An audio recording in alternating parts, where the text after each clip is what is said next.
মাছ আৰু বিলাহী টেঙা আঞ্জা। প্ৰথমে মই মাছখিনি নিমখ হালধি সানি ফ্ৰাই কৰি লৈছোঁ।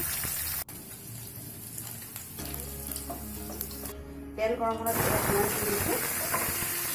পিঁয়াজখিনি ভাজি পিঁয়াজ ৰঙচুৱা হৈছে। মই এতিয়া পিঁয়াজ আদাৰ জলকীয়া পেষ্ট, ৰচুন আদাৰ আৰু জলকীয়া পেষ্টটো দি দিছোঁ।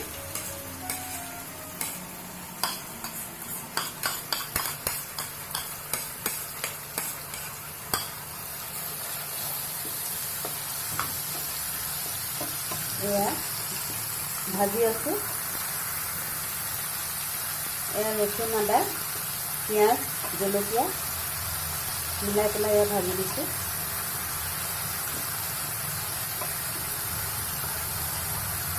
এয়া ভাজি আছোঁ।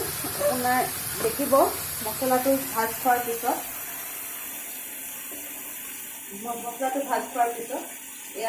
ইয়াত মই এতিয়া হালধি দিম।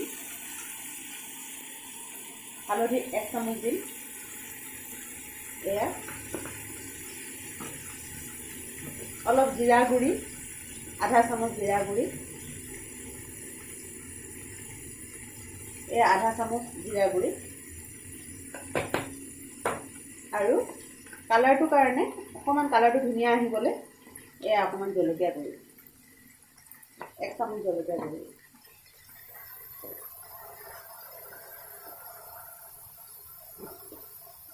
কালাৰটো নিশ্চয় ধুনীয়া আহিছে।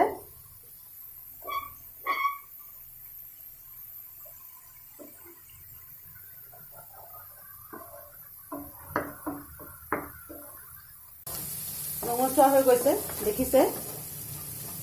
এতিয়া এই ৰঙচুৱা হৈ যোৱাৰ পিছত মই বিলাহী কাটি থৈছোঁ। এয়া বিলাহী, এই বিলাহীখিনি দি দিছোঁ।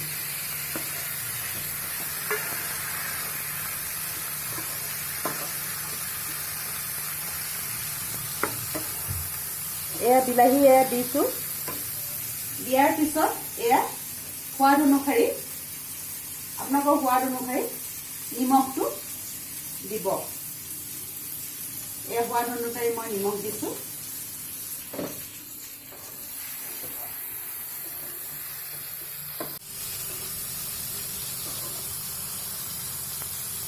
অলপ ভাজ খাইছে।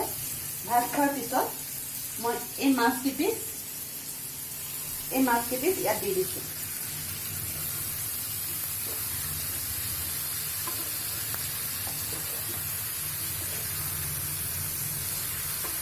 দেখিবলৈ বৰ ধুনীয়া হয় কালাৰটো। বিলাহীয়ে মাছৰ যেতিয়া বনোৱা হয়। সিজি গ'ল।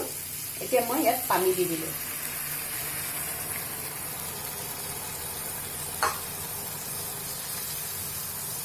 পানী দি অলপ এনেকৈ কৰি লৰাই দিলোঁ।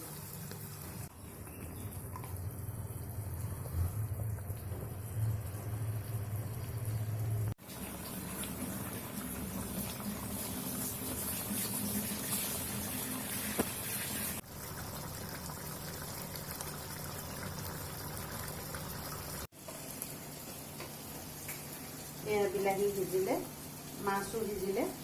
এতিয়া মই ইয়াৰ ওপৰত আপোনাৰ লাহেকৈ নমাব হৈছে আৰু মই এতিয়া ইয়াৰ ওপৰত কেঁচা জলকীয়া কাটি থৈছিলোঁ দি দিছোঁ।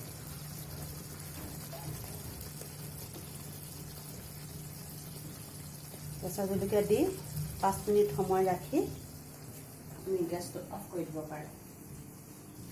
আপুনি ভাতৰ লগত পৰিৱেশন কৰিলে খুবেই ভাল পাব। নিজে বনাই খাই টেষ্ট কেনেকুৱা পায় জনাব। আৰু মোৰ এই ৰেচিপিটো যদি ভাল লাগে আপুনি লাইক, ছাবস্ক্ৰাইব আৰু শ্বেয়াৰ কৰে যেন। Thank U.